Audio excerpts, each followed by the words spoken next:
দর্শক, আসসালামু আলাইকুম। কি বলবো, দেখেন একটা ভিডিও, ছোট্ট ভিডিও ক্লিপ।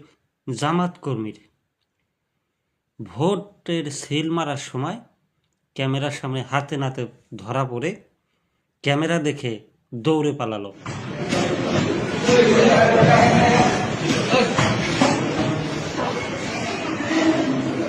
দেখলেন তো, শুধু এই নয়, দেশের আরো বিভিন্ন স্থানে আরেকটা ভিডিও দেখলাম।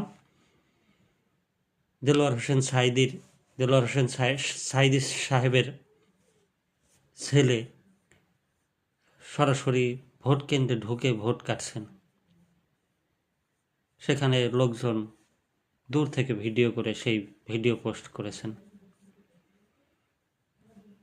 ঢাকা ৮-এ নাসিরউদ্দিন পাটোয়ারির উপরে হামলা করা হয়েছে, তারপরে নাকি সে ঘোষণা দিয়েছে শুনলাম তার লোকজন নিয়ে নির্বাচনে যদি বিজয়ী না হতে পারে, লোকজন নিয়ে মির্জা আব্বাসের যত কিছু আছে সব কিছু ধ্বংস করে দেবে। এইগুলা কি কোনো রাজনৈতিক কথা হইল?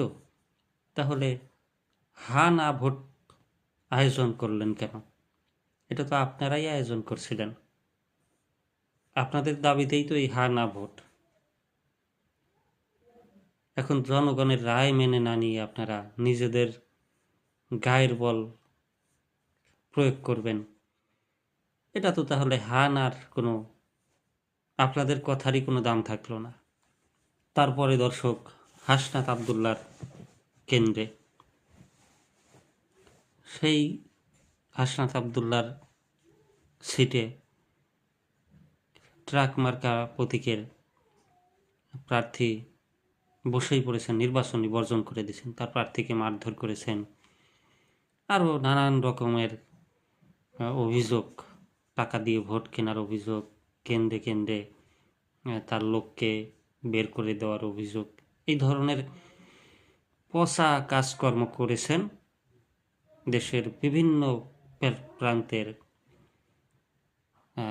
জামাতের কর্মীরা। এটা কিন্তু সাধারণ মানুষ কাম্য করে নাই।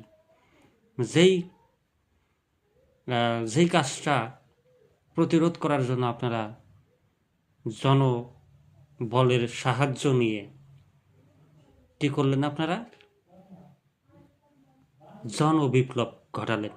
এখন সেই কাজগুলোই তো আপনারা ঘটালেন, তাহলে আপনাদের মধ্যে আর যেই কাজের জন্য আপনারা জনবল দিয়ে বিপ্লব ঘটালেন, তা আপনাদের আর তাদের মধ্যে পার্থক্য থাকলো কি? সেই কাজের মধ্যে পার্থক্য থাকলো কি? দর্শক, কমেন্ট করে জানিয়ে যাবেন কাজগুলো কি ঠিক হয়েছে কিনা।